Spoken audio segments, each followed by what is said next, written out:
국민의힘 5선의 정진석 의원이 당의 새 비대위를 이끌 비대위원장직을 맡기로 했습니다. 네, 국회에 나가 있는 취재기자 연결해서 들어보겠습니다. 임혜준 기자. 네, 국민의힘 새 비대위원장직은 5선의 정진석 국회 부의장이 맡기로 했습니다. 오후 의총에서 정 부의장 추인에 대한 총의가 모아진 건데요. 정 부의장은 기자회견을 열고 비대위원장직 수락 소식을 전하며 무엇보다 집권 여당의 빠른 안정화를 최우선 과제로 삼았습니다.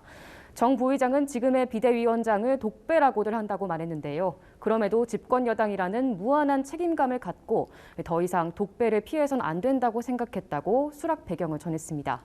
이어 내일 예정대로 새 비대위가 출범해야 한다고 주장하면서 비대위원 인선을 서두르겠다고 했습니다.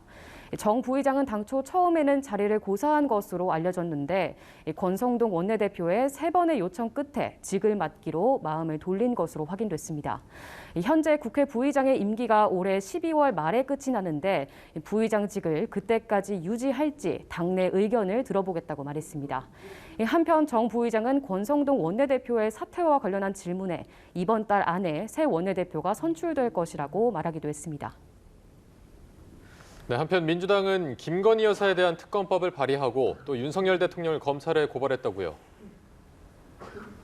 네, 그렇습니다. 민주당은 주가 조작, 허위 경력 의혹과 관련해 김건희 여사를 겨냥한 특검법을 발의했습니다. 박홍근 원내대표는 논문 표절은 도둑질이고 주가 조작 연루 의혹 역시 심각한 범죄라며 김 여사가 다 알아서 하는 검찰과 경찰 뒤에 숨어 있다고 지적했는데요. 야당의 특검법 추진은 이재명 대표에 대한 검찰 수사의 사실상 맞불 성격이라는 분석입니다. 이와 별도로 민주당은 김 여사가 지난 나토 순방 당시 착용했던 고가 장신구 재산신고 누락 의혹과 관련해서 윤 대통령을 허위사실 공표죄로 서울중앙지검에 고발했다고 밝혔습니다. 공직선거법상 후보자 배우자 재산 중 500만 원 이상의 보석류는 재산으로 신고해야 할 의무가 있는데 이를 어겼다고 보고 있는 겁니다. 국민의힘은 김 여사 특검법과 관련해 당대표를 둘러싼 스펙터클한 범죄 의혹으로부터 국민 관심을 돌리려는 의도라며 이 특검을 대국민 호객행위로 쓰고 있다고 냉 비난했습니다. 지금까지 국회에서 전해드렸습니다.